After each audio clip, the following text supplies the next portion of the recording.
As a fan of original scripts and auteur cinema, I have a hardwired hatred for remakes, reboots, reimaginings, sequels, prequels, or any other word you want to use. There are a few exceptions to this rule: The Godfather Part 2, Blade Runner 2049, and technically The Silence of the Lambs. For this month, I'll be recommending our second double feature and another exception to the rule, Funny Games, directed by Michael Haneke. After this video, we'll be taking a brief hiatus until spring, and if you watch both the Austrian production and Haneke's shot-for-shot American remake back-to-back like I suggest, you'll probably need a break too. The film tells a somewhat archetypal story of a wealthy family complete with child, dog, and lake house, interrupted by psychopathic men with contradictory and incoherent backstories, dressed as golfers under the guise of neighborly politeness. Mrs. Thompson sent me. She's cooking and she ran out of eggs and asked if you could help her out. Their names might be Peter and Paul, Tom and Jerry, Beavis and Butthead, or none of the above. I'm Paul. This is Peter. Come here, Tom. Where are your manners? Their backstories might be that they're bored, privileged kids with divorced parents, or that they're white trash, or that they're drug addicts. Das ist gar nicht wahr. Lügt. The two killers constantly toy with and gaslight their victims, which plays with the characters as archetypes, but also with the nature of this story's reality. You might be wondering why I'm forcing you to watch two films that are essentially the same aside from the crew, director, photography, location, and actors. There's a good reason. Sicher nicht? Na, wenn Sie wollen. If I insist. Well, it might be better, I guess. Given that the film is something of a critique of the types of horror films that often come from America, and given America's tendency to remake foreign horror films, such as The Ring, The Grudge, or Let Me In, Haneke is able to make an additional criticism by essentially remaking the same film for the audience most needing to receive its message. Michael Haneke is obsessed with images. In many of his films, the nature of reality and the relation of images to both the character and the viewer are heavily emphasized. Perhaps these artistic perspectives are never made more clear than in his scathing critique of horror and slasher films in Funny Games. Similar to Caché, the film starts with a fake-out. As we see our characters from a somewhat Kubrickian overhead shot, we hear classical music we assume is non-diegetic. It is quickly revealed to be the CD playing in the family's car, and it is replaced by heavy metal music by John Zorn.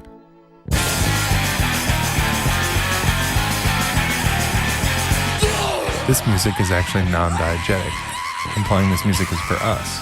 We know what's to come. The family does not.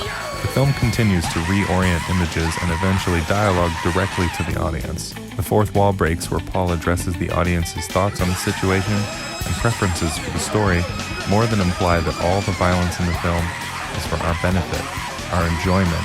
Das war doch ein richtiges Ende mit plausibler Entwicklung, oder? Despite this, the film cuts and frames around the most violent acts, all done on purpose. It acts as something of a tease. We're shown all the trauma and suffering from the violence, but not the gore we tuned in for. Nothing in the film is flashy, sexy, or particularly graphic compared to other films in the genre. An example of this is when a character is shot off screen while another goes to get a snack. Another example is when the film subverts the tropes of the male gaze and female exploitation in horror films. The mother character, Anne, is forced to strip for the killers, but instead of showing any nudity, we focus on her face, her tears, and her husband's reaction as he watches in horror. The film is extremely slowly paced, which along with cutting around the violence and nudity, the traditional meat and potatoes of this genre, reinforces the feeling that this isn't the fun violence we tuned in for. The letdown we feel is designed by the filmmaker. We're forced to confront our role in this cycle of violence and trauma as entertainment. In life, any of this would be a truly traumatic experience, but often entertainment makes this trauma palatable and even enjoyable. Funny Games resists this urge, and instead wags its finger at you for having it. Near the end of the film, the two antagonists have a conversation about Haneke's thesis in the context of an unrelated film, which deals with two worlds, one real and one fictitious. Okay, so where's your hero now? Is he in reality or is he in fiction? His family's in reality and he's in fiction. But isn't fiction real? Why? Well, you can see it in the movie, right? Of course. Well, and it's just as real as reality. you can see it too. Right? Bullshit. Why? This solidifies the intent of all those confusing fourth wall breaks, in which Paul includes us in the decision-making of the story, Who you betting on, Ist die schon genug? and a divisive scene in which Paul literally rewinds the film on the only moment where victory and escape seemed possible for our victims. This shatters the illusion of the bet made earlier in the film about their chances of survival. Was meinen Sie? Denken Sie, Sie haben eine Chance zu gewinnen? Sie sind doch auf Ihrer Seite, oder? The ending of the story was always predetermined. The film knows it's a film. Paul knows it's a film. This has always been for our benefit as viewers. It's not about George and Anne.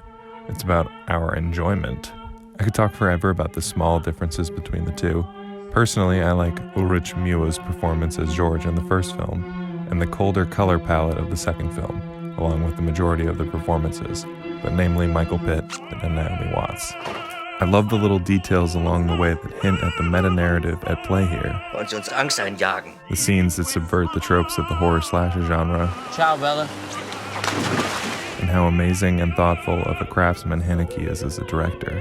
However, this is a recommendation series, not a full analysis, and I'd like for you to go find these things on your own. Maybe in the end you'll hate me for making you sit through almost 4 hours of torture porn that condemns you for watching. Or maybe it'll be the brilliant season finale to a series that reflects on film itself, and maybe that gets you excited for next season. This film gets me excited as a creative. It makes me want to dive deeper into what auteur cinema and this series have to offer. That excitement, I feel, is what makes Funny Games an essential Arthouse film. Für wie fantasielos halten Sie uns? Ohne Risiko keine Wette. Ist doch klar, Clemens. Auch ihr macht eure Chance. Thank you to everyone who has watched Essential Arthouse thus far. Hopefully you've enjoyed some of the films we've recommended throughout the series. We will be taking a short hiatus, but expect more Essential Arthouse recommendations this spring, and short films to come. Please subscribe to stay up to date with our future content. Where's the remote control? Where's the fucking remote control?